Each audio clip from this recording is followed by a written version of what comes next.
now my pleasure to introduce the director, composer, Michael Giacchino.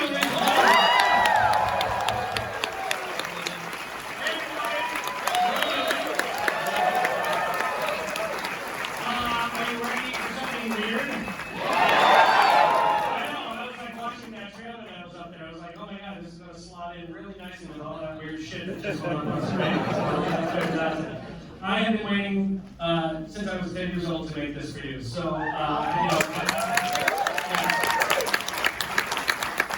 many people here actually read the comics? All right, I love that. It's nothing like those. So, no,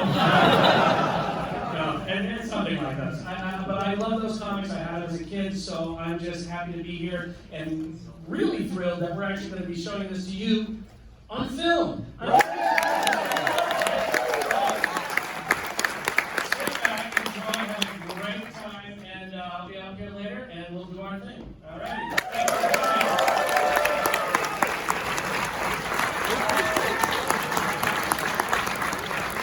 You hear that? You got very much, man. Thank you for your cool people for days. Ladies and gentlemen, let's bring out Michael Giacchino, ladies and gentlemen.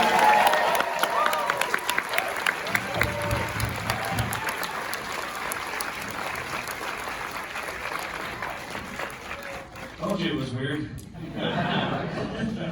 That was fantastic. And before we get right into that, I mean, I was thinking there's been like Hal Needham or David Leach that were stuntmen, and there's been Walter Gersh that was a sound designer, and there's Joel Schumacher who was a costume designer. But I was trying to think of a composer, an established composer that wanted to direct, and I was looking at the list, and I think it's just you. I know. I guess so. I mean, there's definitely directors who have composed, right, for sure. But it took me a while to get to this point, so yeah, it took me a little longer. So is this a journey that you've always wanted? Yeah, I mean, I've been making movies since I was like 9 years old. I mean, my dad gave me his 8mm camera when I was a kid. I, saw King Kong and all these things. I lived in front of the television on weekends for a feature, double feature. Like that was, yeah, right? That was my church. That was my church, and my religion was to be in front of that thing. So those were the movies that made me go, how do they do this? And I was like, Dad, I want to make movies. He was like, well, I don't really know how to make movies, but I have a movie camera, and he gave it to me, and I just went crazy. Since I was 9 years old, that's all I did was make movies. And I went to film school after that. I went to college. I went to film school for that. And then I started studying music, because the other thing I loved about movies was the soundtracks, the music behind them. And I would incessantly just sit there and listen to them over and over, because at that time, it was the only way to relive a movie. Once it's out of the theaters, that was it. There was no VHS, no nothing, and the only way to relive it was to listen to the music. So I started studying music, and I fell in love with that aspect of filmmaking, and I started scoring, video games, and then TV shows, and then movies, and it was like this crazy ride. But through it all, like, I never lost that love of movie making, and I always wanted to just keep making movies. But the great thing about that journey in music for me was I got to work with the greatest directors on the planet. People like Matt Reeves.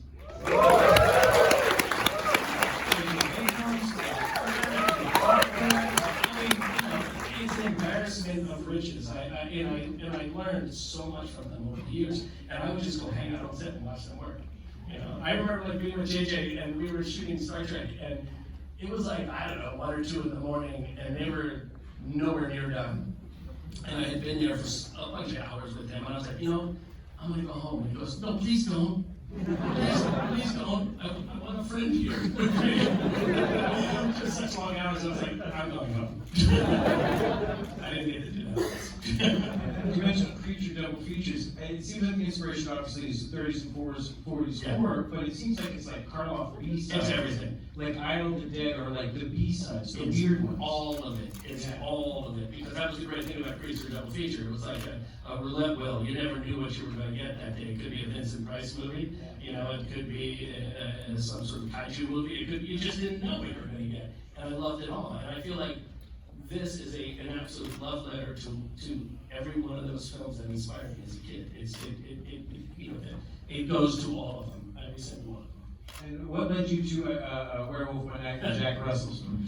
Well, I had been talking to Kevin Feige about this, about directing, and he had, this is like maybe, I don't know, 4 years ago, and he goes, so if you're going to direct, what do you want to direct? And I was like, Werewolf by Night. And he's like, what? He's like, seriously? And I was like, yeah, seriously. And I was like, do you know it? And he goes, yeah, I know it, but no one's ever said they wanted to direct that. And I was like, okay. You know, because they had, you know, in the midst of all this superhero stuff, which I love and they have done brilliantly, and that's all been great. But I really loved that corner of the Marvel Universe, and no one has touched it.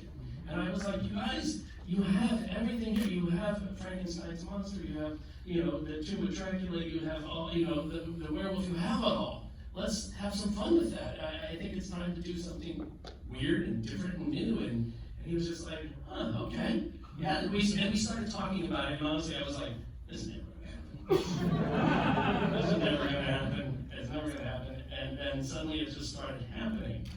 And I was like, oh my God, is this happening? And they're like, yeah, we want to start to talk to you about hiring a writer and this and that. And I was like, what? And then COVID happened. And then everything got shut down. And they were like, we can't hire a writer, sorry.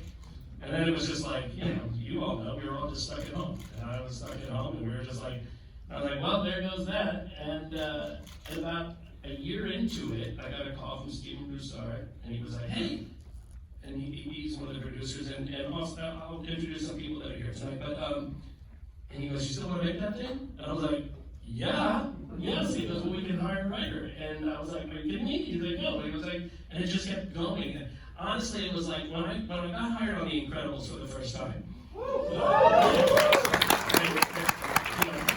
I got hired, but I spent that entire job thinking I was going to get fired. Because I had no business being in there. It was and Brad Bird had faith in me for whatever reason, but I honestly spent every day thinking, today's the day I get fired. Today's the day I get fired. And so this was sort of like that. And you know, and it's been a long time since I felt that way, but I felt like there's no way this is going to happen. I kept thinking, this is going to get shut down, I'm going to get fired, whatever. And then I'm on set. And we're about to, you know, I'm looking at all these sets, and I'm like, okay, I guess I'm not getting fired. I guess I have to actually do this thing, you know? It was like, it's just one of those things that just kept going. And, but it was such an incredible experience, and it really did remind me how much I loved making movies all those years as a kid. And, you know, back then it was just making movies with my friends. In my house, my parents' house was our studio, and our hometown was the background. And that was that. So, I loved it.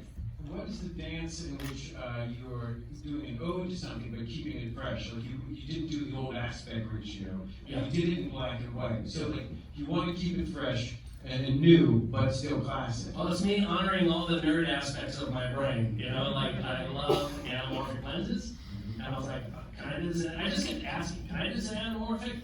Sure. Like I just kept asking all these things. Like, can I do this? And can we do that? And can we add more blood? Sure. Can we do that? You know, can we chop off a hand? Sure. I'm like, okay. No one's saying no, so I just kept asking for things and saying, let's just keep doing this, you know? So it is, I mean, when I think of music that I've written over the years, and when I look at something that, and people say, what, you know, the thing that I think that is the most reflective of me is the music from Lost. And I'm like, because that music was music that was just pure me, you know? And when I look at this, I'm like, this is just a huge mashup of me, you know? Everything that I love, you'll find it in it. So it wasn't meant to be one particular thing, it was meant to honor all the things that I loved. Which includes Man-Thing. Yes, of course. Man-Thing is the greatest, and it's one of my favorite run of comics in the Marvel catalog. There's something about that character that is so incredibly empathetic and sad. Like there's such sadness. Here we have a guy, his name is Ted. His name is Ted Salas. And for those of you who don't know, for those of you who do, I'm sure you know knew it right away. But Ted Salas was a guy who, in pure Marvel fashion, was injected himself with something and turned into this creature, and now it has to walk the earth that way. But what I loved about it was he didn't really remember who he was before, and he had this sort of very foggy memory, and he was going through life trying to sort this whole thing out. And he also had this ability, like, to sense fear in people, and that's what triggers his fire and all of that stuff. So if you're afraid of him, you know, you're in big trouble. If you're not afraid of him, that's the key. And that's the thing about monster movies. The monster movies are always about empathy, right? Monster movies are about looking at somebody for who they really are and understanding them. And what happens too often in our world is when you see something different, and you all know this, our world is insane at the moment, people tend to want to take anything that's different, anything that is not like them, and destroy it, move it, get it out of the way. It doesn't exist. It has no right to exist. And when I would watch these monster movies, I would always feel so bad for the monsters. I would be like, no. I remember as a kid just feeling like when King Kong, I was like, King Kong didn't ask for any of this. The werewolf didn't want to be running around indiscriminately killing people. That's not his wishes, you know?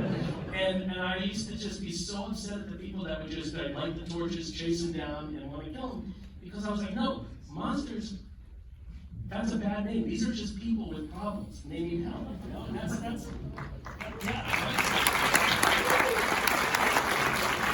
you enjoy that Steve Gerber run back in the early ones? Those were some great man.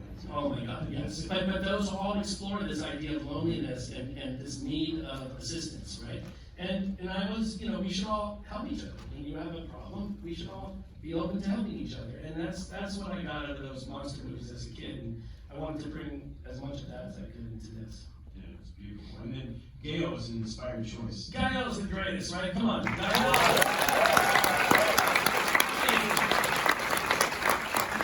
So from day one, he was the only person I imagined could play this role. The only person. And I have loved everything he has done. He has such an incredible career. But I was lucky enough to work with him on a film called Coco. And so I got to know him a little bit there. And you know, years went by. I didn't see him for a while. And I said, when they asked me who I was thinking of for this, I was like, Gael, that's it. I have one person. And I thought, like, if he says no, I have no idea. I had no plan B. Like, I had no idea who else could do this in the way that I felt it should be done. So we got on a Zoom together. He had no idea what the heck this was all about. And I explained to him what I wanted to do. I told him what the character was, and he was immediately like, yes, I want to do that. I want to do that. He was also just so thankful he didn't have to wear a cape. or this crazy, you know, like a crazy dead suit or something like that. He was so happy it wasn't like the standard sort of superhero thing. He loved that this was a different thing, and he loved it for all the reasons that I loved it. And so he just immediately said yes, and that was one of the greatest days of this whole process, was him just saying yes, you know. And then from there, Laura Donnelly, who I think, you know, Laura who plays Elsa Bloodstone. I remember seeing her in the Nevers, and then, like, it was just like, who is this person? Like, oh my God. And it was like immediately when you saw her, when she started speaking, you were just like, that's Elsa Bloodstone right there. There she is, right there. And it was another one of those things, was like, oh my God, if she says no, what's going to happen? Like, this is terrible. But she didn't say no. She was like, you know, very excited about it as well. You know, and I think both of them were attracted to the themes which I was discussing earlier, which is this idea. It's just like, you know, it's not, usually it's about the people trying to kill the monster. This is not about that. This is about the monsters. This is about the people that are inside those things we call monsters. And I wanted it to be from that point of view. So I think that was a real good, something that they latched onto very, very quickly and appreciated. The transformation was incredible. Well, yeah, thank you. I mean, that's all practical. I mean, that was done in camera. You know, we tried to do as much as possible in camera. Our brilliant visual effects supervisor is here, Joe.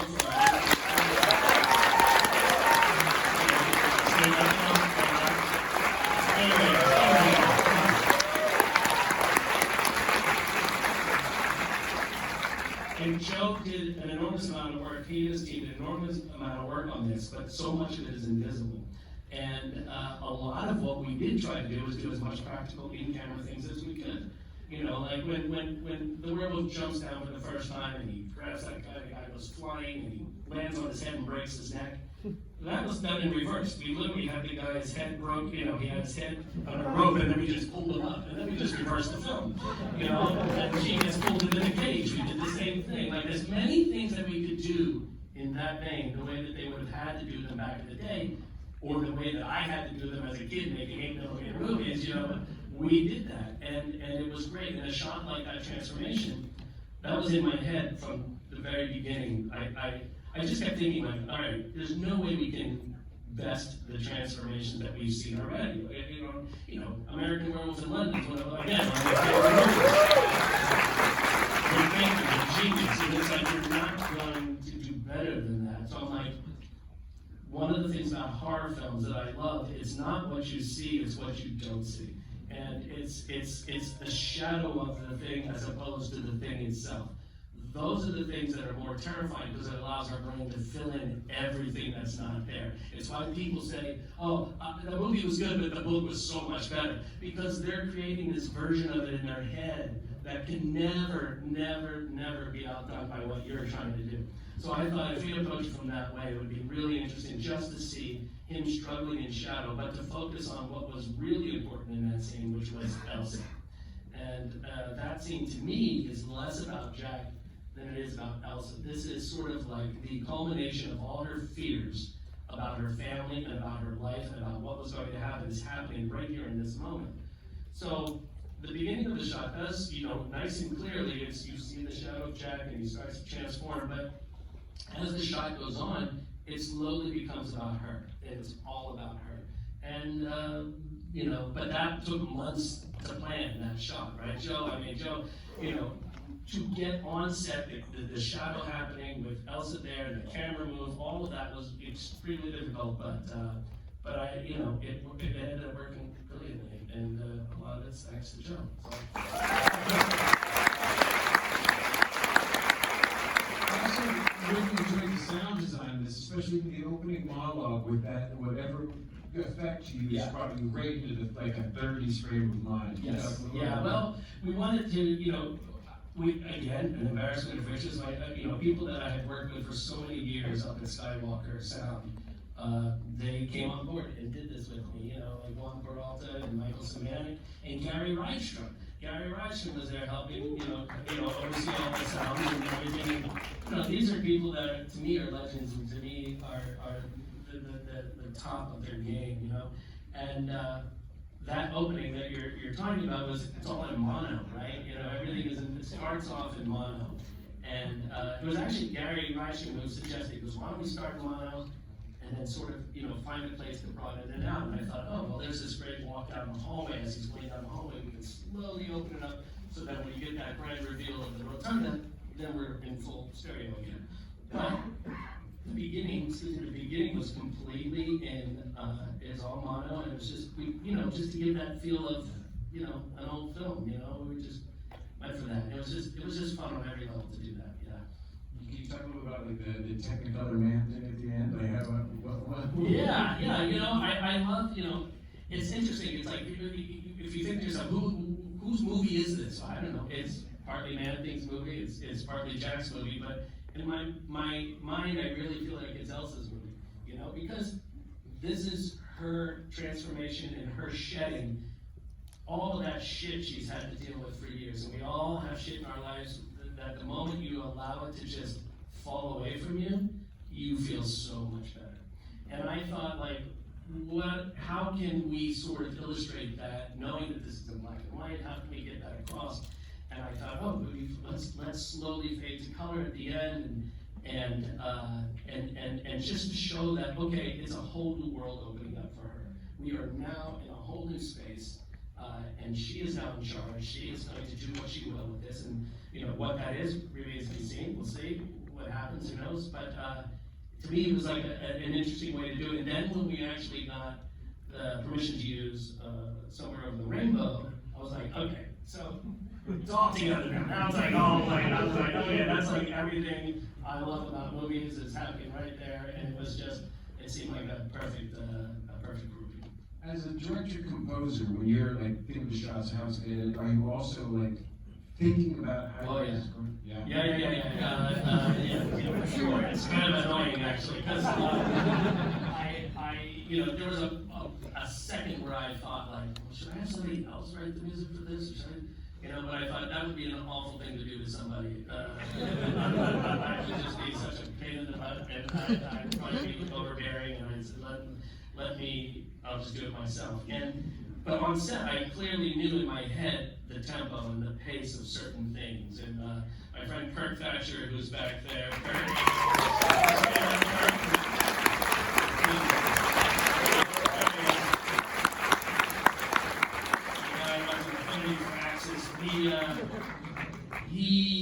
when we were doing that one shot where he's approaching the bushes, he was kind of moving at a certain pace. I was like, no, here's the tempo.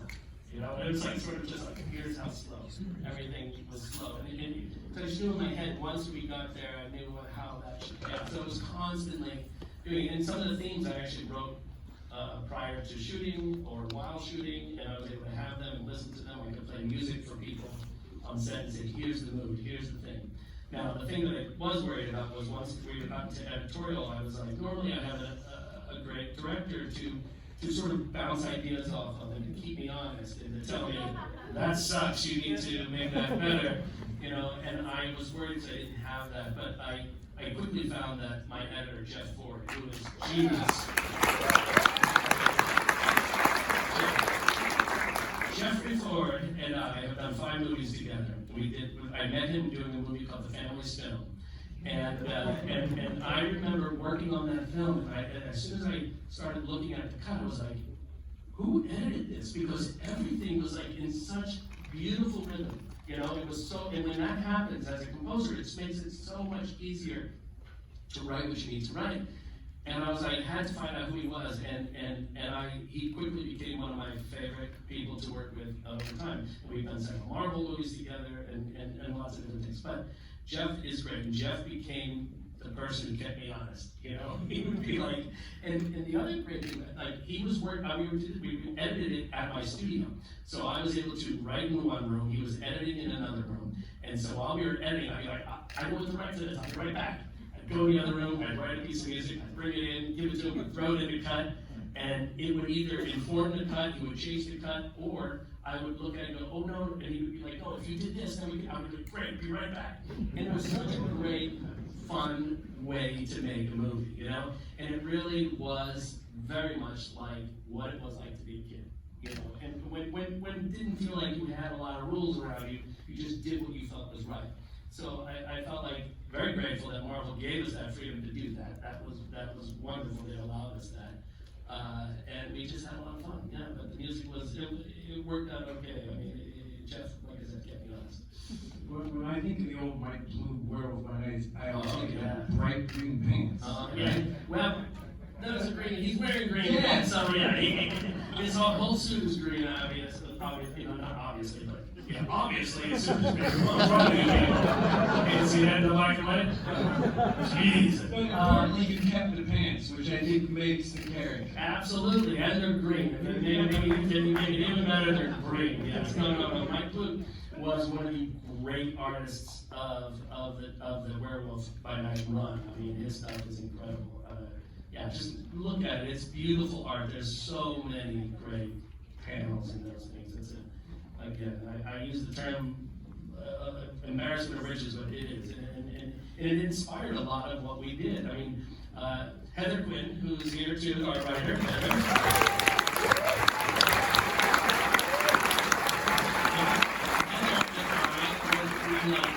Aging through all of these things, I'll tell you, there's this other, you know, and we'd be getting so many ideas from just the different panels and different ideas, and it was great. And it was so actually wonderful working with Heather. We had note cards spread all over my office, and it was just such a fun time doing that. She was just wonderful. She was on set with us through the whole thing as well. But it was it was nuts. It was crazy. Yeah, there was another story I was just about to tell that it's gone. But I'll figure it out. I'll remember. We just have time for a couple questions here before we, right there. Yeah. Can you talk about K&B Effects Group? K&B, can I talk about K&B Effects Group? Yes, I can't talk enough about K&B Effects Group. These guys came in, and one of the first things we wanted to do was like, you know, I told them, I was like, you know, let's do this all practical, you know, and the great thing about Marvel is you're working with these amazing producers, and my main producer on the film is Brian Gay, who's right over there. Brian Gay.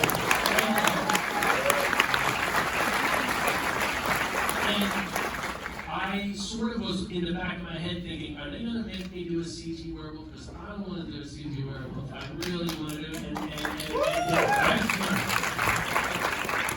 and never once did they say I had to do it. They were just like, I said, practically, they're like, great, let's do it. And well, let's make a bunch of monster heads. Yes, and we'll mount them on the wall. Yeah, let's do it. You know, like everything you would have asked for as a kid, they let me do it. And I'm just like, so between all that, and then going in and working on the werewolf design, it was Kerry Jones, who actually played Man-Thing as well. He was on set. We had a real physical representation of Man-Thing. They did this beautifully sculpted, incredible, huge, life-size Man-Thing that we had for the actors, because one of the other things I said was like, I don't want our actors staring at a stick with a tennis ball on it, and he's sitting there going, no, I swear, that's going to be this crazy monster in like 3 or 4 months from now. It's going to be really great. Trust, I didn't want that. So even if I knew that whatever we built wasn't going to be the final thing, I still wanted a version of it on set for the actors, you know? The other thing we did was all real sets. There's none of that was like, you know, actors in front of blue screens and all of that. It was all real sets. So that was I really think you can feel that when you're watching it. You know, you feel that, and your brain can then concentrate on what it needs to, which is the characters in the story. And it doesn't need to sit there going, well, that's not quite real. That's just you know. Anyway, back to KB. KB did an incredible full suit of Man-Thing that Kerry Ward wrote and ran around on set with all the actors, did all the fun stuff. And then Joe and his team came and took all that as reference and then built what you saw, what we have here, which is, actually I think there's one practical Man-Thing effect shot, right, Joe? And that's the one, one of the hand shots, which is still in there, right? Yeah, real hand. Yeah, real hand, yes. But everything else was taken over by Joe's team on Man-Thing. And again, the idea was to try and just make it feel not just as real as possible, but give it a character and a soul, and make sure that when it's moving, it's doing it for reasons that I kept telling them, think of this, it's like Jeff Bridges. Just think of Jeff Bridges. Man-Thing is Jeff Bridges, right? Come on, that makes sense to me. You know, like, and so that was sort of our reference point for it.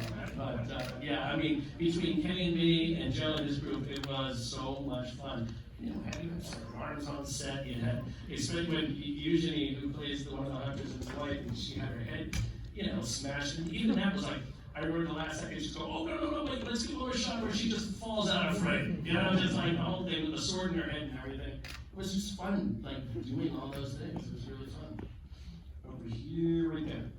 So, up until now, all the Marvel things have been, like, television shows. And Yeah. this is just under feature length. So, can you talk about the decision to make it this new, specific, special presentation? Well, early on, I remember talking with Kevin, and he was saying that, remember specials? Don't you miss specials? Like, do you remember that? And remember how excited you get when you hear that opening music, and you'd be like, and yeah, I do remember that vividly. And I remember hearing that because you knew that something different was going to be on TV that night. You know, it signaled you, whether it was the Great Pumpkin or whether it was, you know, Rudolph, it didn't matter what it was, but you knew it was going to be different from whatever else you had been trained to expect during the week. And so he was like, why don't we do that? And I was like, yes, and can it not be connected to anything else in the Marvel universe? And he's like, sure. I was like, thank you. I was like, you know, we're not saying this doesn't exist with the MCU. It does exist within the MCU. It's just we don't need to tell you when, where, how, why, all that. Let's just worry about these new characters and have fun with them for a moment. But the special thing was something that came up very early on. And then we started talking about doing a logo for it, you know, and doing a logo, and then I wrote the music for it. It was just like, again, every little bit of this thing is sort of a love letter to our youth and the things that inspired us as a kid. I also kept saying, if we think of this as an episode of The Twilight Zone, right, in terms of what we're doing. Rod Serling, come on. By the way, look on YouTube, if you haven't seen it, look on YouTube for an interview with Rod Serling that Mike Wallace does. Mike Wallace interviews Rod Serling. It's right before Twilight Zone goes on the air. And it is so fascinating, and it's the best. You gotta just watch it, go home tonight, watch that. Anyway, I kept telling everyone, think of this as an episode of The Twilight Zone, because that's what we're doing. We're telling a contained story. And we're not going to worry about what happened before. We're not going to worry about what's going to happen after. Let's just tell this contained story. So that was, again, the big sort of inspiration for that. That special presentation thing really works. That was me. Right here. Yeah, it was just, first of all, we waited 5 hours to see it because we didn't have tickets. So What? it's worth every second. And you got front row seats? Yeah.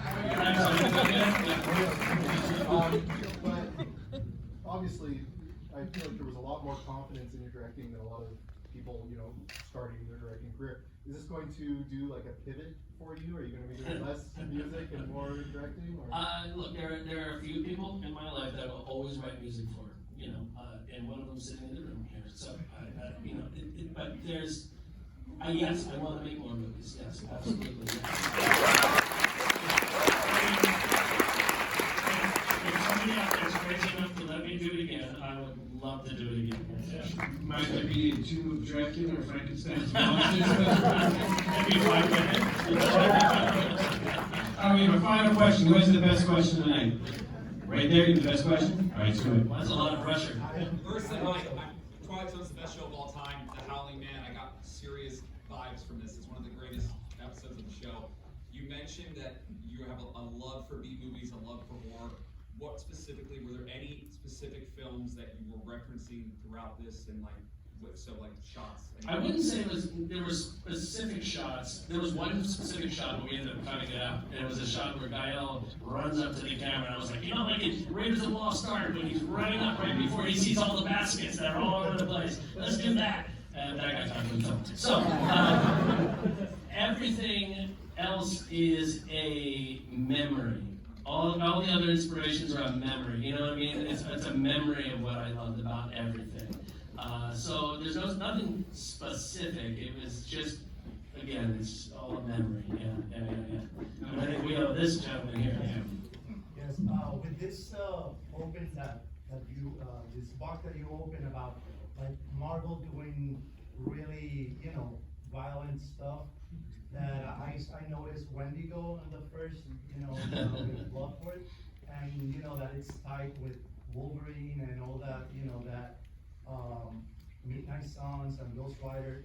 Are you planning to, you know, to be the head of? You know, I'm planning to be the head. Yeah, I'm going to rule the world. I'm deciding right now. I'm going to sign it. I rule the world. You're going to be my movie crew, and we're going to make movies for the rest of our lives. Look, I think that this is just a first step, right? This is just a first step into who knows what could come next. And you know, we've been so busy just working on this that now is the time to kind of reflect and see, okay, well, what can we do? What do we want to do? And what makes sense to do? I don't know. You know, my hope is that, yeah, that would be a lot of fun. All those things you mentioned are great things. And